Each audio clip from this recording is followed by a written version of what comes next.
The 1980s, what a time to be alive. Big hair, bold fashion statements, and some of the most awesomely terrible cars ever to hit the road. I'm talking real clunkers, folks. Cars so bad, they're almost good. Almost. You're about to see the 10 worst cars of the 80s that failed and nobody wants to remember. Reliant Robin. The Reliant Robin, with its quirky three-wheel design, was a true 80s oddball, but beneath its comical appearance lurked some serious safety concerns. This fiberglass-bodied car had a pesky habit of tipping over at the slightest provocation, making even a leisurely Sunday drive feel like a high-stakes adventure. Its lightweight construction may have been great for fuel economy, but it left the Robin vulnerable to all sorts of bumps and bruises. And let's not forget the infamous Top Gear segment where Jeremy Clarkson put the Robin's stability to the test, with hilariously disastrous results. As he so eloquently put it, driving it was as dangerous as inviting your mum round for an evening on chat roulette. But despite its flaws, the Reliant Robin remains a beloved icon of the 80s. Its quirky charm and plucky spirit make it impossible to forget, even if it did have a tendency to roll over at inopportune moments. Love it or hate it, the Robin was definitely one of a kind. Speaking of one of a kind cars, the Aston Martin Lagonda was another 80s standout, but for very different reasons. Aston Martin Lagonda.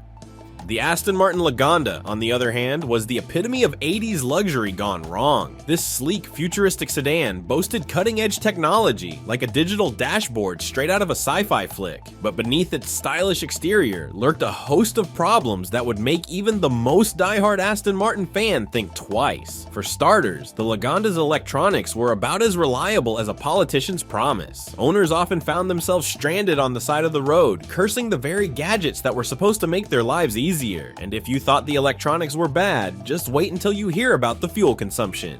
The Lagonda guzzled gas like it was going out of style, which was a real problem considering the oil crisis of the 70s. Filling up the tank was like taking out a second mortgage, and the measly 8 miles per gallon made even the most gas-guzzling SUVs look like eco-friendly hybrids. But perhaps the biggest issue with the Lagonda was its astronomical price tag. At 20,000 pounds, about $200,000 in today's money, it was a car reserved for the wealthy elite. And what did they get for their hard-earned cash? A car that spent more time in the shop than on the road. Despite its futuristic design and luxurious status, the Lagonda was a prime example of how even the most prestigious brands can miss the mark.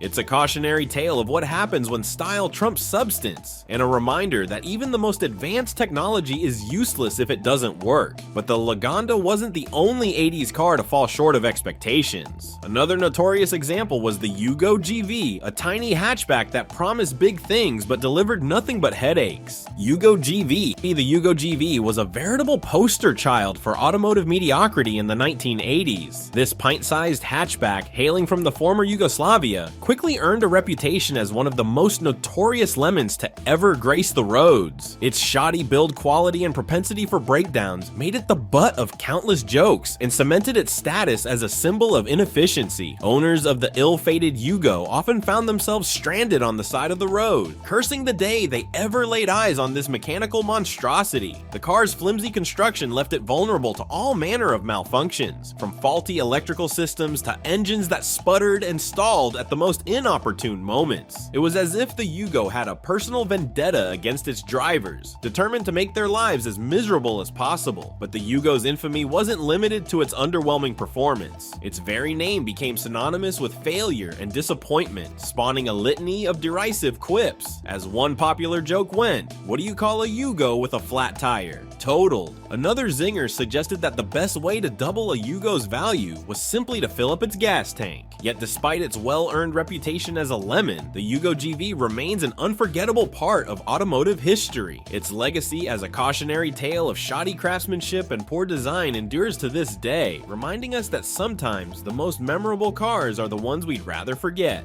But the Yugo wasn't the only 80s car to leave drivers scratching their heads in bewilderment. Another head-scratcher was the Subaru Brat, a peculiar pickup truck with a few surprises up its sleeve. Subaru Brat. Subaru's quirky little pickup, the Brat, was a head-turner for all the wrong reasons. This oddball truck boasted a pair of rear-facing plastic jump seats welded right into the cargo bed. Sure, they helped Subaru skirt around those pesky import tariffs by classifying the Brat as a passenger car, but at what cost? These jump seats were about as practical as a screen door on a submarine. Imagine trying to cram your friends back there, watching them hold on for dear life as you hit every bump and pothole. It's no wonder the seats were ditched after the 85 model year, but the Brat's flaws didn't stop there. While it tried to blend the versatility of a small truck with the nimbleness of a car, it ended up falling short on both fronts. The impractical design and overall quirkiness led to a lukewarm reception from buyers. Despite its shortcomings, the Brat managed to stick around in various export markets until 1994, a testament to its niche appeal. But for most folks, this peculiar pickup was just too far off the beaten path. Speaking of cars that missed the mark, let's shift gears and take a closer look at another 80s misfit, the Pontiac Fiero.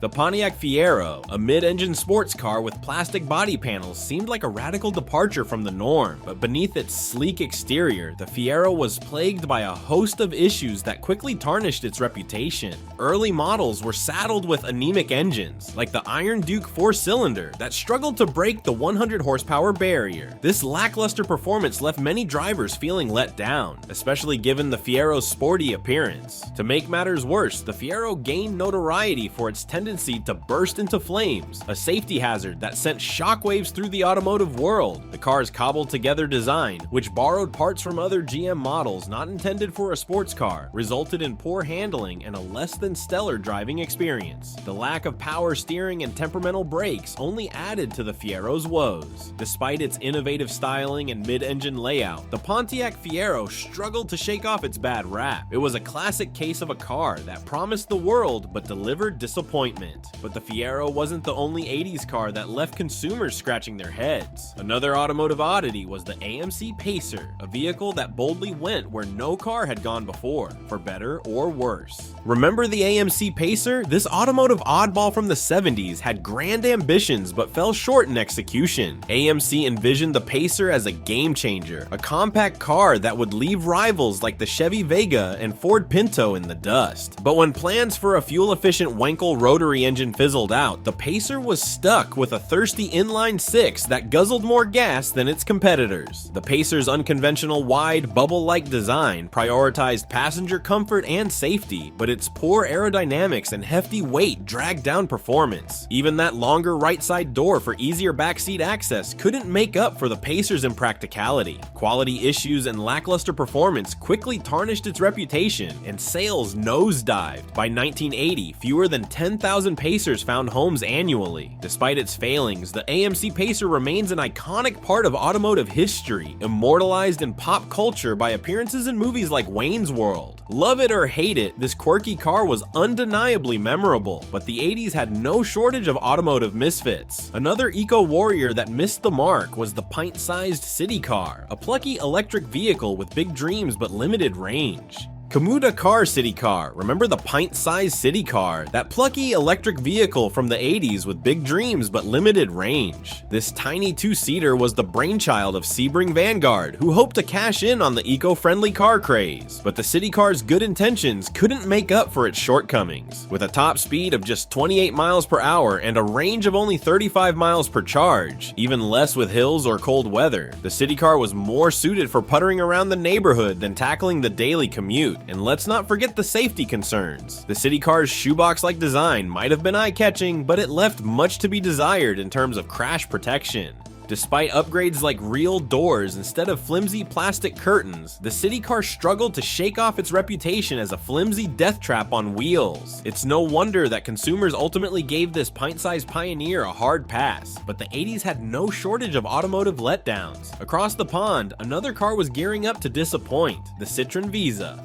Across the pond, the Citroën Visa was gearing up to disappoint. Launched in 1978 with much fanfare, this French compact car aimed to replace the aging Ami and win over European drivers. But the Visa's quirky styling and lackluster performance left consumers scratching their heads. The dashboard's unique design might have been typically Citroën, but it couldn't distract from the car's flaws. Even a 1981 redesign couldn't boost the Visa's popularity enough to meet expectations. Innovative features like the convertible roof options on some models were overshadowed by the car's struggles with reliability and performance. Sporty variants like the Visa GTI and the Group B Racer Trophy tried to inject some excitement, but they couldn't change the overall perception of the Visa as a letdown. Today, spotting a Citroën Visa on the roads is about as likely as finding a four-leaf clover, especially in the UK. But the 80s still had a few more automotive mishaps in store, like a luxury brand's ill-fated attempt to go mainstream. Cadillac Cimarron. Speaking of missteps, the Cadillac Cimarron stands as a cautionary tale of brand mismanagement. This compact car, introduced in 1982, was meant to be Cadillac's entry into the small luxury vehicle market. But beneath the Cimarron's Cadillac badging lurked a dirty secret. It was little more than a gussied-up Chevrolet Cavalier. The Cimarron shared its humble underpinnings with other GM economy cars, yet Cadillac had the audacity to charge a premium price for this wolf in sheep's clothing. Consumers quickly saw through the charade, and the Cimarron became a laughingstock. Its lackluster performance, uninspired design, and obvious cost-cutting measures tarnished Cadillac's once prestigious reputation. Despite a few rare bright spots, like the occasional manual transmission option, the Cimarron never managed to shake off its image as a lazy rebadged job. Today, it serves as a stark reminder of the dangers of diluting a brand's identity in pursuit of short-term gains. But the 80s had one more automotive icon up its sleeve, a car that would become more famous for its time on the silver screen than its time on the road. The 1981 DeLorean DMC-12, a sports car that became a cultural phenomenon, even though it never quite lived up to its promises on the road. This stainless steel beauty with its iconic gull-wing doors captured the imagination of a generation. But behind the scenes, the DeLorean was plagued by production delays and quality control issues that would ultimately lead to its downfall. Powered by a modest 130 horsepower V6 engine, the DMC-12 couldn't keep up with its sportier rivals. The heavy steering made it a handful to drive, and the interior quality left much to be desired. John DeLorean's legal troubles only added to the car's woes, tarnishing its reputation and leading to the end of production after just 2 years. But the DeLorean story didn't end there. In 1985, it gained a new lease on life thanks to a starring role in the blockbuster film Back to the Future. As Doc Brown's time machine of choice, the DMC-12 became an instant icon, cementing its place in pop culture history. As we reach the end, let's raise a glass to the worst cars of the 80s. The ones that dared to be different, even if they didn't always succeed. They may have been flawed, but they were also unforgettable, and that's what makes them true icons of their time. Be sure to check out our other videos and subscribe to our channel for more fascinating journeys through car history.